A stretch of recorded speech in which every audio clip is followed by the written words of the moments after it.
couldn't take the pressure, or there was too much money, or he wasn't liking boxing. But I remind people, well, show me when he started to spiral. It wasn't in '86 when he was heavyweight champion with Berbick. They said, what about the pressure? Well, he had no problem with Berbick, or Smith, or Thomas, or Tucker, or Holmes, Spinks. Well, Steve, what about the money? Well, he was making millions and millions of dollars a fight. He was still sleeping on my couch. It couldn't have been the money. He didn't buy anything. Well, Steve, what happened? I said, there's a very finite line of demarcation between when he was great and when it started to go bad. And that was Robin Givens. The spring and summer of '88. That's when he started to get information or counsel that was in his worst interest. And that's when Mike started to respond to what she was saying. And while he knew that the information she was giving him was wrong, he was married. And it's tough, I'm sure he loved her, but the information was wrong. And of course they had that very brutal summer of '88, the Mitch Green incident where he got into a fight with Mitch Green, and eventually the breakup in Bernardsville, the Barbara Walters show, and that was the beginning. That's when that opened the door for Don King. Mike's time with Robin kind of destroyed him emotionally, and that made him susceptible to Don. And that line of demarcation, the spring and summer of '88, you could almost see it on a graph, going better and better and better, '84, '85, '86, '87, the winter of '88, and then all of a sudden, down, down, down, down. There wasn't Mike's choice. It wasn't Mike's decision to go from being a hero to a bum. It's not like people think he woke up one day and said, yeah, I'm a hero. I'm doing commercials on TV. I'm a spokesperson for the FBI. I'd rather be a bum. That would be better. Not a chance. It was carefully and calculatingly done that for Mike, to put him in that position, to make him a bum, because then he can be controlled. He wouldn't have his own lawyer. He wouldn't have his own manager. And that's what Don King did. He did it brilliantly. Strangely enough, in the same brilliant fashion that Customato and Caton and Jacobs built Mike up with skill and precision, Don King carefully and calculatingly brought Mike down for one reason and one reason only, so that Mike didn't know what was happening behind the scenes, where the money was going. And it worked, but it destroyed Mike in the process. Yeah, so Robin Gibbs and Don King, they were Mike Tyson's main kryptonite, basically, huh? Not the main, only. The only. People say, well, he's got to be pretty stupid to, fall for them. I said, wait a second. Robin had some experience trying to get over on Murphy and this guy and Jordan, and she was pretty experienced. And it's never been proved that she was pregnant. In Ebony magazine in 1990, Mike went on record saying, I know she lied to me about being pregnant. And now, I couldn't understand why she would lie about it, because she was a star on TV, head of the class, making tens of thousands of dollars. And so, I couldn't understand it. A buddy of mine in New York, a cop, I said to him, I don't understand. He said, Steve, you don't understand. Mike was making serious money, the type of money people kill for. Yeah. So for Robin, it was easy. And the same thing with Don King. The money, they got to get over. It's that get over mentality. And unfortunately, it wasn't something Mike woke up one day and wanted to do, but they were brilliant con artists. With Don, when you look at the fighters he's gotten over on, Ali and Tubbs and Witherspoon, Chavez, Gomez, Sanchez, Duran, the list goes on and on. So unfortunately, those two were 1-2 punch Mike could not handle. Yeah, and for the people who don't know Mike Tyson, he had a lawsuit, and he tried to sue Don King. How successful was he? The lawsuit Mike started was after the second Holyfield fight. Mike knew there was a lot of money missing. And, with Mike, the pay-per-view era began with Mike after he left us. So the monies that were generated were hundreds and hundreds of millions of dollars. In the old days, I should say, when I was around in boxing, each country paid one fee for their national television to show the fight. When Mike was with Don, those countries had pay-per-view. Everyone in their home had to pay a separate signal fee. So the monies were astronomical. So all of that stuff it was very, very easy for Don to get over on Mike, and Mike eventually sued him. In just before the Lennox Lewis fight, the case was in court, and Mike should have made a decision to let the case go on and see what he can do in terms of how much money he can get in the lawsuit. But instead, he was counseled by his manager at that time, Shelley Finkel, to settle. And unfortunately, Mike settled for a reported $14 million from a $300 million case. Now, if anyone else was around Mike, they should have said to Mike, look, you're fighting Lennox Lewis. Let's wait till after the fight to settle the case. If you beat Lennox Lewis, okay, you're going to be making some money in boxing. You'll still have the lawsuit going on. That's great. But if you lose to him, you're going to need money. Don't settle for anything now. Let's see what happens after the fight.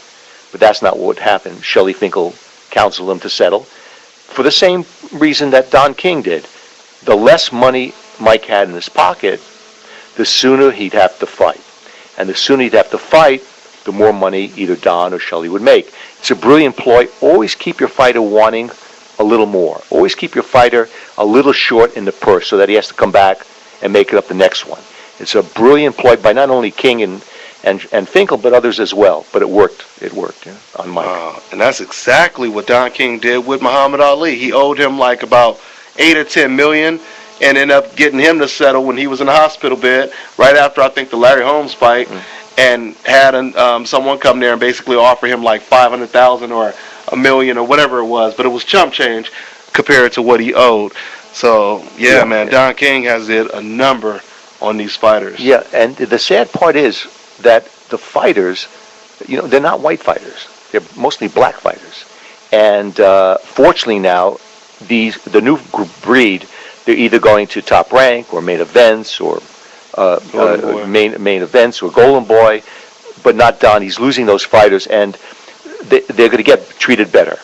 Don, with what he did to Witherspoon, from a $2 million purse to $90,000 for the fight against Bruno. It was really that story. The PBS show was done on Don King, called Don King Unauthorized. It's one of the most brilliant documentaries of how Don operated. People say, well, you can't be that bad a person. I said, you don't understand. There are guys who would kill you. If you're walking down the street at night and you're wearing a gold watch in a certain neighborhood, you're dead. Not only you're dead, they slit your throat, they take the watch, they go have dinner, then they're going to go to sleep. They have absolutely no conscience. And that's the two people, unfortunately, that Mike met. Robin Givens, no conscience, and Don King. It's really, and it's true. I'm sure I've never lived in a ghetto, or a neighborhood where you're in danger, but that's the way these people are. And with Mike, it didn't happen by accident. It was carefully calculated with Don. Yeah. So if you could go back and build a time machine and you could change every single thing that Mike Tyson's been through to have a successful career, what exactly would you change? I had thought about that for a while, and what I've done is I made a huge error. After the famous Barbara Walters show where Mike broke up with Robin the next day in Bernardsville, they broke up, Mike came back to the office to meet with Bill Caton to apologize for that horrible summer of '88 where Robin sued him, then they made up again, and Mike was unhappy about everything, but he came back to apologize, and Bill Caton said, Mike, that's not important. The most important thing is Robin accused you of being manic depressive. You're not manic depressive. And I knew that because Mike lived with me for 3 years. I would have seen something in 3 years. Not only something in 3 years, being the youngest heavyweight champion of all time, the pressure on Mike for the Berbick fight, something would have showed. The pressure on Mike for the Smith fight, the Thomas, something would have showed, or someone would have reported seeing Mike do something or hearing Mike say something that would have shown some type of manic depressive, so he was not. Bill brought in the world's famous psychiatrist to examine Mike. The next day, doctor said Mike is fine, he just has to get back to training and sparring and fighting. Mike was thrilled. He said to Bill, can you get me more commercials on TV? I'm going to get you more commercials. Mike, your next fight's going to be Bruno in England, and Damiani in Italy, and Rodriguez in Brazil. Then Holyfield. Mike was delighted, delighted. And Mike said, thank you so much, Bill. I'll see you guys later. I let Mike walk out the door. Went downstairs. He left. 2 days later, Don King grabbed him, got him to Cleveland. Don King probably knew he was hurting from the divorce, from that breakup. Got him laid 44 times a day, probably with the best hookers in Cleveland, day after day, week after week. Mike called him after a week and say, Steve, I'm just chilling out for a while here. I'll be back in a little while. I said, terrific, no problem. A week after that, Steve, I'm thinking about my career. Every day in Cleveland, Mike is with Don. Don's saying, Mike, you and me, we're cool. We're going to hang out. Next day, Mike, you should be thinking about your career.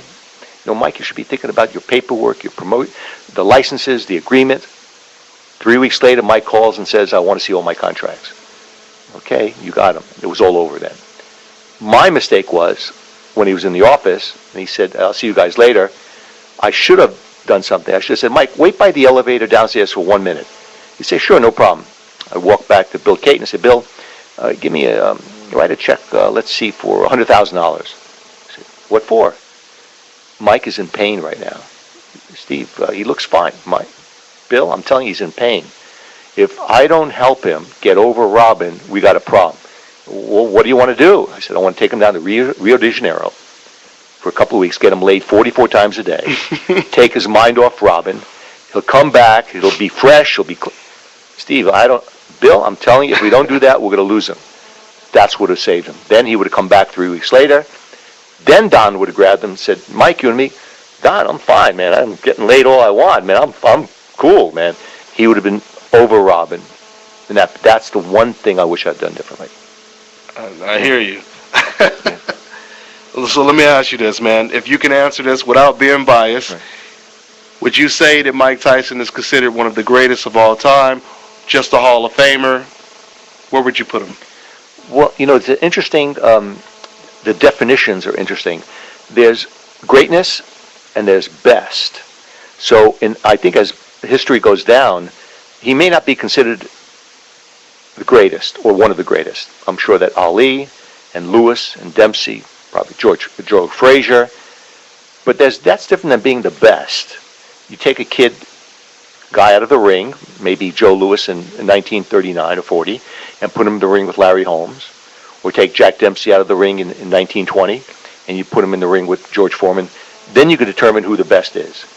I think Mike is the best fighter of all time. I think that his punching power and his ability in the ring, and most importantly, the fact he got hit very rarely. Yeah. People say, well, Mike had trouble with the big guys. Ali would have given him a lot of trouble. And I would say, well, let's take a look at that for a second. Let's take a look. Interestingly enough, the fighters that Mike did not do as well against were the tall guys, Smith and Tucker and Mitch Green. Yeah, they went the distance. But Mike won almost every minute of every round. That was his worst back then. Let's take a look at Ali for a second, obviously before he went to the draft era. Against small guys, he had a little problems with, but he got dropped and rocked by guys who weighed 190. Doug Jones busted him up. Sonny Banks dropped him. Henry Cooper, not one of the greatest fighters, dropped him. Yeah. He got chased out of the ring by Carl Mildenberg, a southpaw. So with guys like that, rocking him and dropping him, there's no question, I think Ali's the greatest fighter of all time. But if you put him in the ring with Mike, it's not a good indication if you get hit and busted up and dropped by a guy who weighs 180. With Mike at 220, that's a bad sign. So I think Mike is the greatest heavyweight, the best heavyweight of all time. Greatest is Ali. Yeah. So you don't think that Mike Tyson is considered overrated at all then? I think not in my mind. I'm sure that there are boxing people who would think that he's overrated. And I read a lot of that all the time. He's overrated. Holmes was better, and that Ali was better, and that George Foreman was better, and George Foreman would have beat him. That's a current topic that people are bringing up, that they hear that Mike Tyson was afraid of George during that time period in the 80s. He didn't want to fight him. He had heard from Cus D'Amato that Cus was always concerned about George Foreman. I said, during the 80s, Mike was heavyweight champion. George was just making a comeback. Yeah. He wasn't